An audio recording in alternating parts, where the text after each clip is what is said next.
Hello students. आज मैं आपका सीबीएसई बोर्ड्स या फिर बिहार बोर्ड्स किसी भी बोर्ड्स का जो एनसीईआरटी मैथ्स या अदर सब्जेक्ट अदर बुक का जो पब्लिकेशन का जो मैथ्स बुक होता है और उसका जो पहला मैं जो वीडियो बना रहा हूँ वो मैंने अर्थमेटिक प्रोग्रेशन यानी एपी एक्सरसाइज 5 रहता है उसको मैंने स्टार्ट करा है।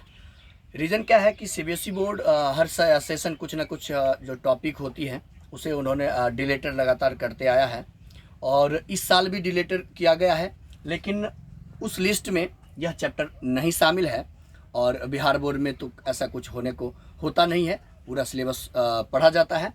तो जो ये सीबीएसई बोर्ड का जो नॉर्म्स है उसके अकॉर्डिंग यह चैप्टर आपको इस सेशन यानी 2023 से 2024 के फाइनल एग्जामिनेशन के लिए जो सेंटअप जो एपियर स्टूडेंट होंगे उनको पढ़ना पड़ेगा।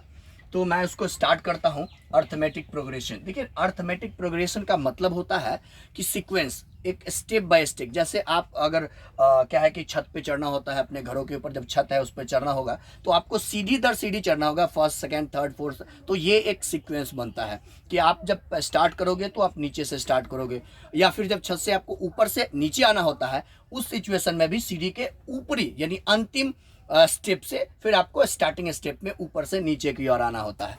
तो यहाँ पर जो अर्थमेटिक प्रोग्रेशन है तो यहाँ भी कुछ इसी तरह का सीक्वेंस बनेगा, वो बनेगा नंबरल सिस्टम से। नंबरों का एक ऐसा चेन, एक ऐसा सीक्वेंस जिस पर आपको रेगुलर इंटरवल देखने को मिल सकता है, या आप ये भी कह सकते हैं कि वैसा सीक्वेंस जिसके इंटरवल ऑफ डिजिट या इंटरवल ऑफ स्पेस या इंटरवल ऑफ गैपिंग कह सकते हैं, तो वो एक फिक्स होना चाहिए, एक कॉमन डिफरेंसेज होना चाहिए। ऐसा अगर होता है तो वो अर्थमेटिक प्रोग्रेशन में है।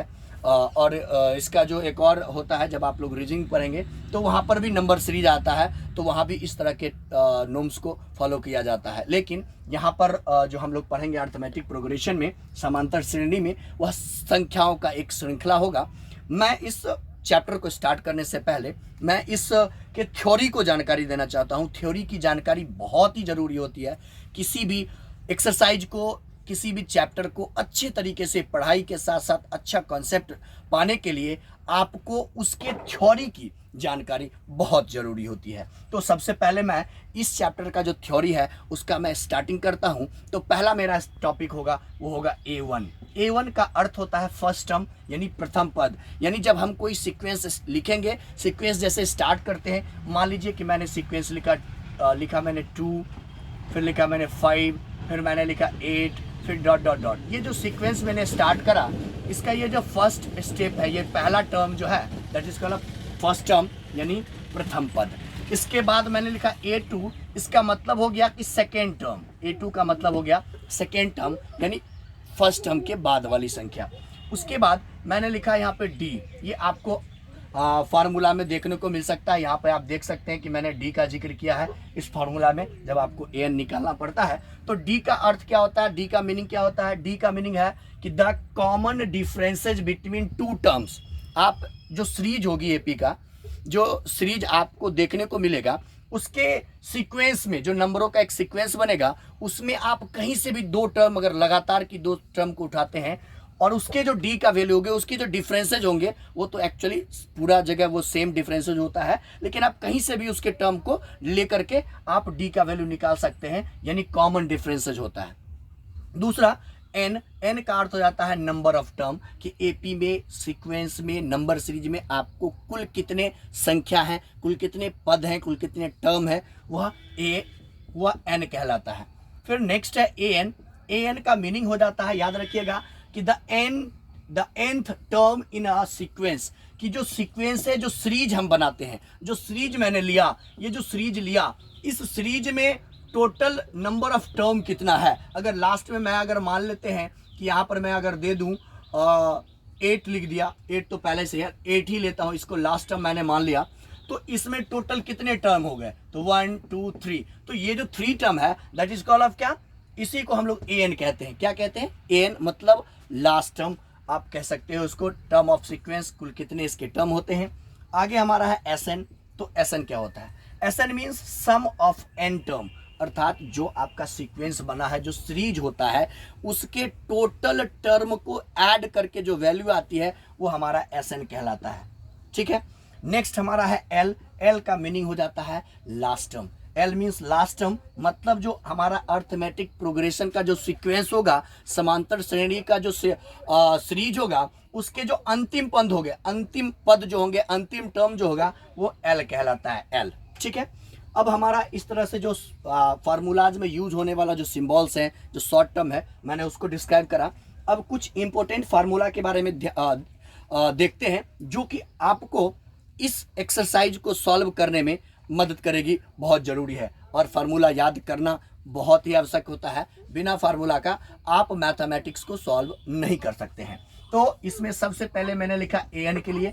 an मतलब नंबर ऑफ टर्म या value of the n term, कि वो जो nवां पद होगा, कोई कहेगा कि एक सीक्वेंस में 10वां पद 10 टर्म क्या होगा, तो उसके लिए हम लोग an का फार्मूला यूज करेंगे। उसका फार्मूला होता है a plus n-1 into D. अब यहाँ पर a मतलब फर्स्ट टर्म, d n का मतलब नंबर ऑफ टर्म, और d का मतलब डिफरेंस बिटवीन टू टर्म्स। याद रखिएगा कि इस चारों वैल्यू में से कोई एक वैल्यू या दो वैल्यू नहीं रहता है, या दो तीन वैल्यू दिया रहेगा, एक वैल्यू फाइंड करने की जरूरत होती है। उसके बाद हमारा डी निकालने का, यानी कॉमन डिफरेंसेस, जो मैंने पीछे भी चर्चा करी है कि कॉमन डिफरेंसेस जो होता है उसको निकालेंगे कैसे। तो आप क्या करेंगे, दो टर्म लीजिएगा, लगातार वाला दो टर्म, यानी a2 माइनस a1। तो दो टर्म मैंने लिया, फर्स्ट टर्म और सेकेंड टर्म। फिर उसमें से जो लार्जर टर्म होगा, मतलब ऑब्वियसली सीक्वेंस में है तो सेकेंड टर्म लार्जर होता है, तो हम लोग उसको वैल्यू पुट करते हैं, यानी a2 को डाला, a2 माइनस a1, ये मेरा d का वैल्यू निकलेगा। हर जगह से आप ऐसे निकाल सकते हैं।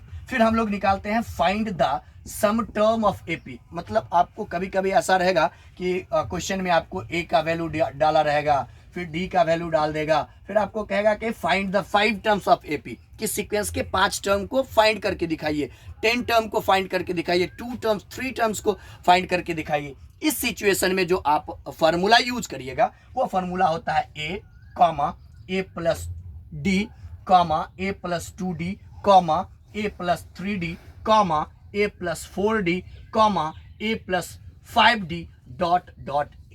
इसका मतलब हो गया कि अगर क्वेश्चन आपको करा 4 टर्म्स तो only 3d, a plus 3d तक का ही फार्मूला यूज करेंगे।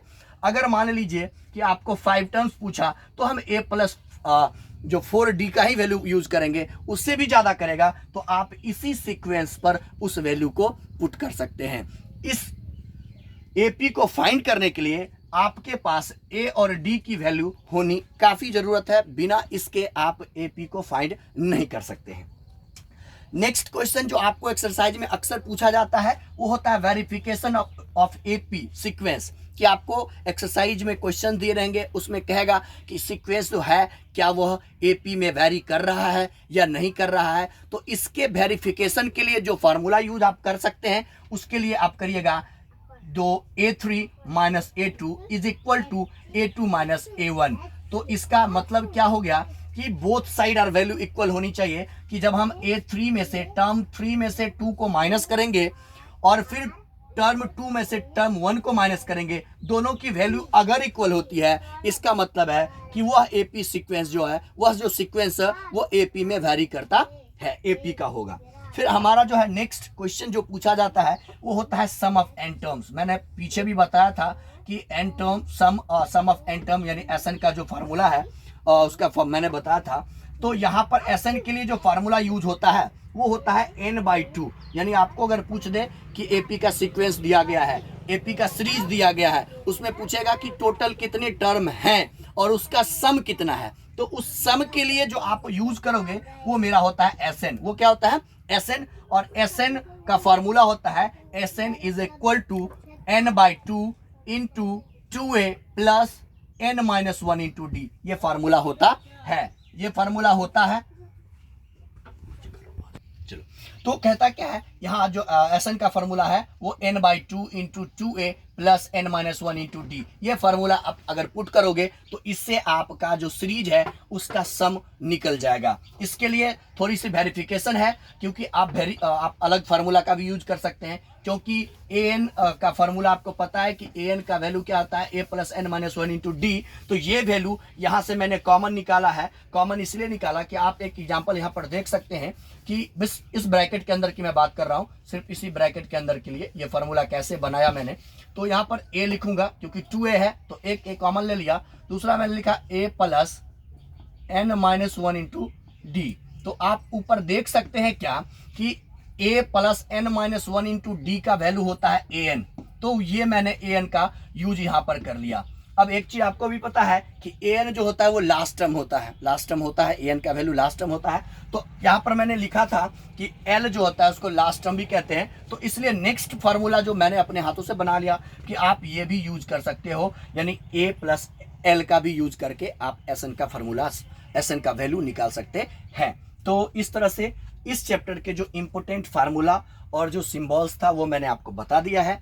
इस चैप्टर का एक्सरसाइज का जो एनसीईआरटी सॉल्यूशन होंगे, एनसीईआरटी का जो क्वेश्चन का जो मैं बनाकर सॉल्यूशन करूंगा वो नेक्स्ट वीडियो में अपलोड करूंगा आप लोगों के बीच। Thank you.